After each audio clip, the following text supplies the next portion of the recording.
Hello and welcome back to this month's edition of The Big Question. This month, we discuss a core aspect to everyone's financial livelihood.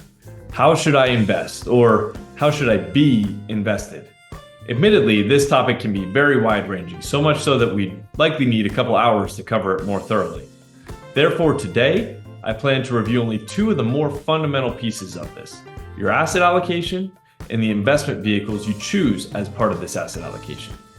Within the investment world, you have endless options to choose from: individual stocks, individual bonds, cash, mutual funds, exchange-traded funds, annuities, and other insurance products, and on and on.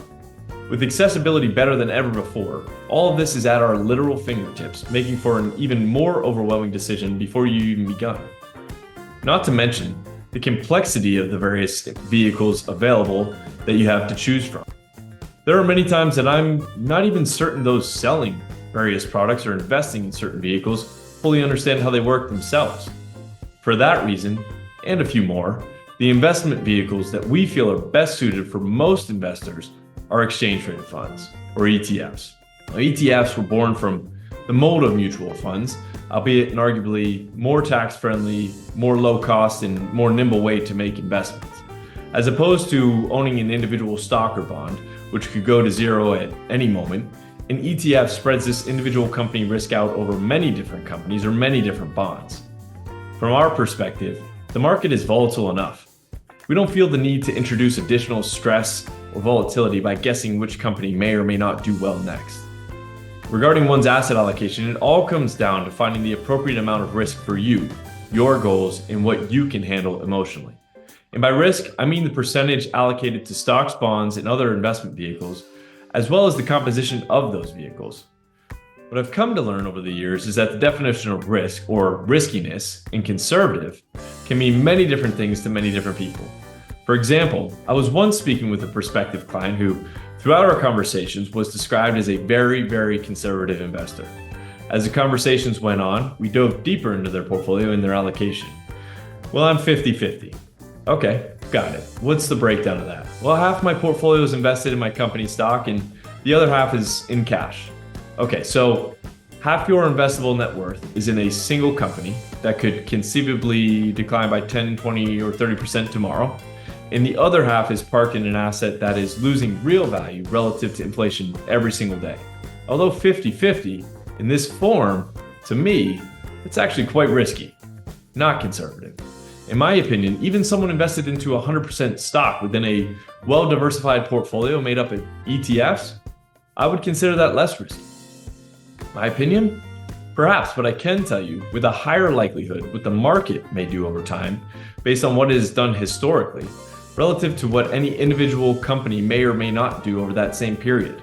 Pick your favorite one. It does not matter. The best performing stock of the 70s was not the best performing stock of the 80s. Best performing stock of the 80s was not the best performing stock of the 90s, and so on. Again, another reason that we love broadly diversified exchange-traded funds. It is far easier for me to talk a client through those particularly trying times when the market is down 20, 30% or more, and reassure them that the market will bounce back, than if they were invested into a company whose products are being recalled or whose sales are plummeting without an end or a solution in sight.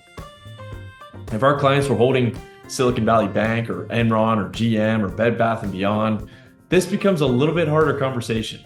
So, as you've likely gathered by now, individual stocks, individual bonds, not our preferred strategy. All right, now back to asset allocation, the second piece to this puzzle. Generating the highest return, wonderful goal. If, however, you would be unable to maintain this investment strategy if down 20 or 30% or more, it's probably not worth the ups and downs needed to achieve this. Conversely, being too conservative, also probably not a great approach. Now, finding the right asset allocation is a balancing act, and striking the right balance between too much risk or too little return can be difficult, which is why we feel it's so important that all these discussions begin with a financial plan in mind.